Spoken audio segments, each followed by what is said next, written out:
al suo fianco, buono, questo per dimostrare appunto che un cane che sa andare in città tranquillamente è un cane che non dà fastidio alle persone, e anche per dimostrare che questo può essere anche un aiuto per una maggior tolleranza e rispetto nei confronti di questi animali.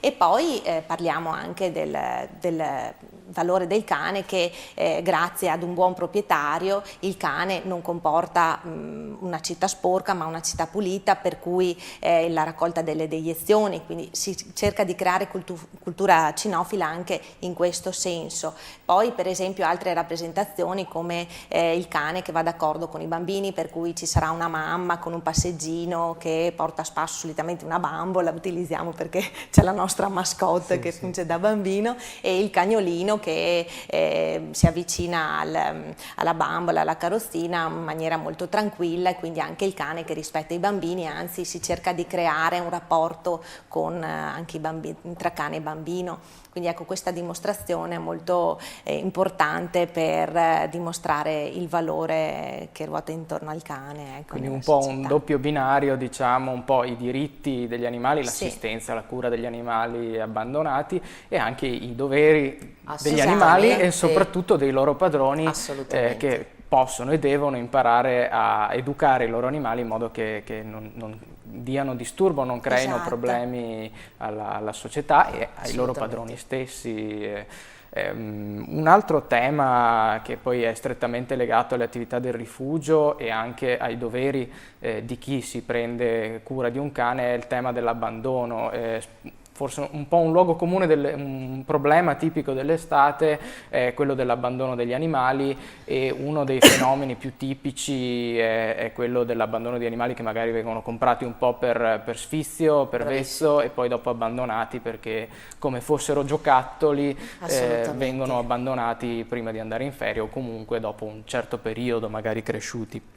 Da questo punto di vista com'è il fenomeno, come lo vedete voi dal vostro osservatorio? Guarda Francesco, fortunatamente nella nostra provincia il fenomeno dell'arandagismo è limitatissimo, nel senso che negli anni è stato quasi debellato, se non in alcune piccole località della nostra provincia. Il grosso problema per noi è l'abbandono che, come dicevi tu, spesso è il cucciolo regalo di Natale, viene abbandonato proprio in prossimità delle vacanze estive.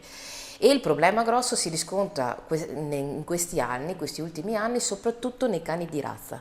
Mai come in questi anni presenti nella nostra struttura ci sono cani di razza, quindi non si parla più di abbandono soltanto dei meticci, ma soprattutto di cani che la gente ha speso soldi nell'acquistarli e poi si è ritrovato invece il problema di, magari sai un po' anche in virtù delle mode del momento, dei film proposti soprattutto a Natale, infatti ci sono pastori tedeschi, dalmata, cani anche di taglia importante che magari per televisione nei film fanno vedere i cuccioli, però il cucciolo purtroppo, come dico sempre, ha il vizio di crescere e poi magari si ritrovano 6 mesi dopo un cagnolone enorme, magari anche con un carattere particolare e da non saper gestire. Ecco che allora nella nostra struttura vengono accolti non solo quei cani che non hanno il microchip e che passano dal canile sanitario, ma anche cani che deliberatamente e fortunatamente in quella modalità vengono abbandonati,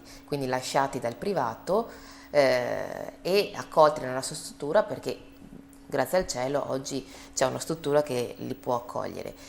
Però quest'anno, come non mai, si è verificato anche un altro fenomeno, un triste fenomeno legato probabilmente alla crisi economica.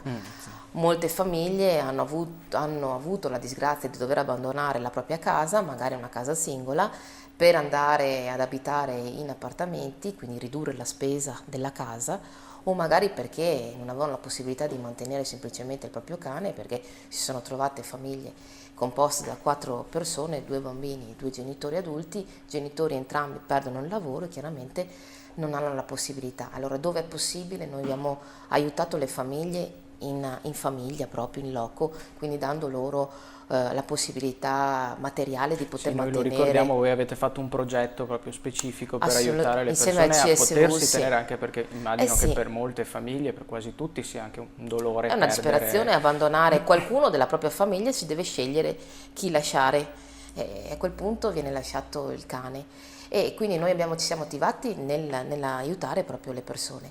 Un altro problema da affrontare, secondo me, e che in altre province si è risolto, è il problema degli anziani che, costretti ad andare in casa di riposo, devono lasciare il proprio cane, perché il cane non è accettato nelle strutture appunto dove accolgono gli anziani. Questo auspico che questo non avvenga nei prossimi anni, anzi che magari si possano fare dei progetti per accogliere i cani all'interno delle case di riposo, perché vedere un anziano che è costretto ad abbandonare il proprio cane è veramente straziante. Ma non solo, ci sono anche progetti in altre regioni, in altre province, in cui proprio dei cani possono essere accolti nelle case di riposo e gli stessi anziani godono appunto di una compagnia in più che è sicuramente gradevole ed è un aiuto in più per loro. E sicuramente migliora anche, insomma, assolutamente, il clima lo stile di vita all'interno della casa di riposo. Assolutamente sì. Mi viene spontaneo dare un consiglio a chi ci sta ascoltando, quindi per quanto riguarda l'adozione di animali. Evitiamo di comprare gli animali sull'onda della moda e delle festività natalizie magari, e magari cerchiamo di adottare gli animali che sono ospiti presso il canile. Sì. Sono tutti animali molto belli comunque, quindi educati, soprattutto, seguiti e curati, sì. e in cui anche chi li adotta poi, da quello che mi raccontate voi, viene assistito, quindi preparato a gestire al meglio questa creatura che avrà in casa. Più o meno quanti animali sono accolti? Al momento siamo sui 130-140 comprensivi dei cuccioli, quindi è un numero importante. Abbiamo raggiunto quest'anno questo numero da record quasi, però come noi diciamo e noi proponiamo, acquistare un cane cucciolo è sicuramente un problema, perché bisogna educarlo come un neonato, bisogna educarlo e bisogna portarlo poi avanti nella vita, e ovviamente bisogna darle la giusta educazione. Come dice Veronica, adottare un cane del rifugio è un lavoro già fatto, perché è un cane che sa andare a passeggio, un cane che gli viene insegnato che non deve sporcare in casa, deve sporcare fuori, e ha già le regole base per essere portato a casa con estrema serenità e facilità. Ecco, rapidamente una cosa che avete già accennato, quindi si può sostenere l'associazione adottando un animale, ma in quali altri modi, ecco, se un cittadino volesse sostenere l'associazione, in quali altri modi ci si può attivare per aiutare appunto gli animali e contribuire alle attività della Lega del Cane?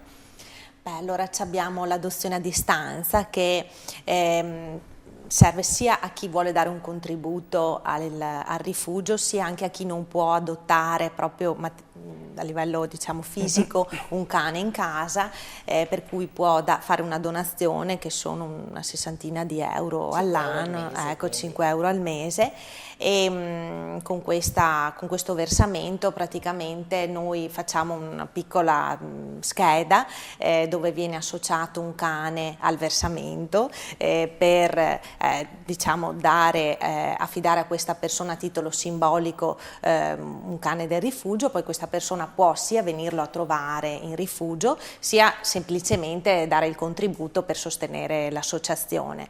Poi anche solo iscriversi alla Lega Nazionale del Cane sezione di Rovigo è un grosso contributo, perché comunque noi abbiamo bisogno anche di farci sentire a livello di numero, perché facciamo molte cose, però anche a livello nazionale è importante dimostrare che siamo sostenuti e siamo in tanti, esatto.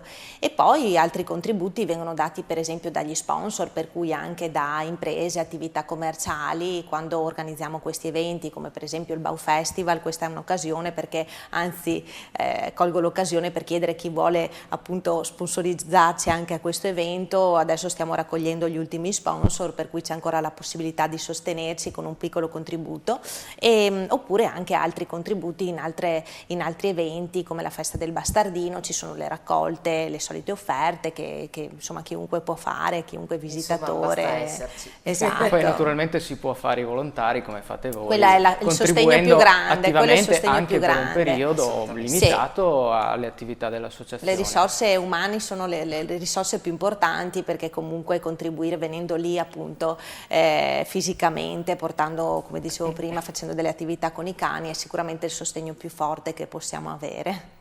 Io vi ringrazio, grazie per questa panoramica che ci avete fatto sull'associazione, ma anche su altre tematiche legate alla cura dei nostri animali.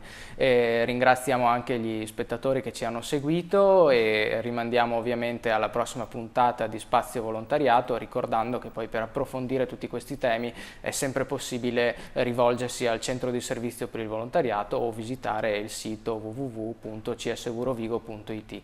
Grazie ancora e alla prossima puntata di Spazio Volontariato.